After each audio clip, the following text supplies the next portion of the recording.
Hey, it's Chris Jenkins, credentialed member of the media, covering the Carolina Panthers for Charlotte Vibe.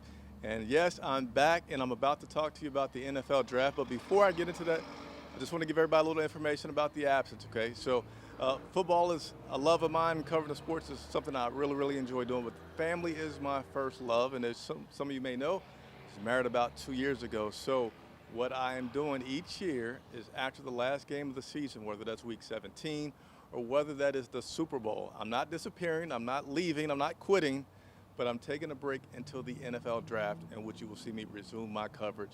And each year the coverage is going to get better. So that is the reason for the absence. I hope you guys continue to stay with me.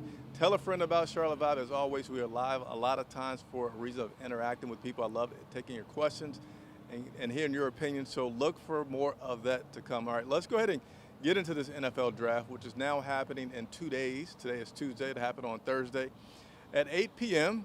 And today we had a chance to speak with GM Scott Fitterer.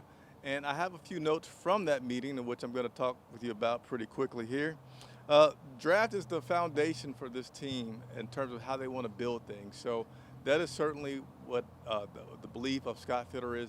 They prefer and love building this team through the draft. Of course, they'll take opportunities in free agency when they can, but in addition to being able to groom a guy, which is a benefit of drafting and building your team through the draft, you're also able to get some significant cost savings if you're doing it right. So that's something that they're hoping to achieve, but they're not locked into that, saying, "Oh, absolutely for the quarterback position this year, we're going to draft the next starter." But caveat to that, Scott did let us know that he spoke with Sam Darnold recently and said, hey, they expect after this weekend to have added another person in that quarterback room. So we don't know if that's going to be the first round or if that's going to be in the later round. So stay tuned. Again, I'll continue to bring you coverage on the NFL draft on Thursday. Mr. Tepper, which there's so much I want to catch up with you guys about, but we're going to do it in moderation. Mr. Tepper's been absent from the media for a long time. But Mr. Tepper does provide some input about what he wants for the draft, but Scott says he does a very good job of respecting the guys that he has in place and letting them make the decisions that they have for the draft coming up. Scott, today, one thing that I'm going to talk about is Scott today spoke about putting in a new system for the draft and how the Carolina Panthers executed.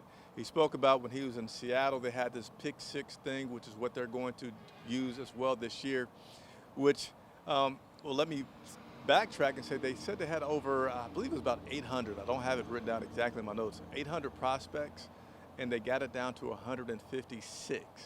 And the way that they're going to manage that for the game day or for draft day is they're going to constantly maintain their pick six, their top six.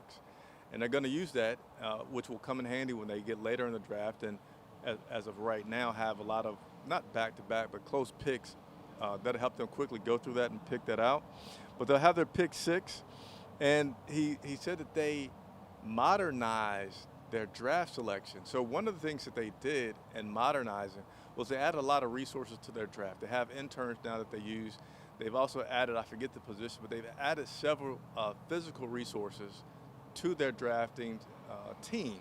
And so what this has allowed them to do is, in the past, they might have one or two reports on guys, but now they have 4, 5, 6 reports on each guys, which gives them a lot more information. And so another big step of what they're doing for their draft is David Tepper, not surprisingly, bought into increasing the technology which they use to filter through the information that they've collected on these draft picks. So they're hoping that this will lead to better picks and hopefully leading to better performance on the field, because as you know, David Tepper, when he came and bought the team, he said that he likes technology and he likes using analytics. So as I hear more about David Tepper and the analytics and the data, I just know, man, Ron Rivera and Marty Herney had no chance to last long-term on this team unless they were winning the Super Bowls every year, because Tepper just really likes the analytics. So that, let me just double check.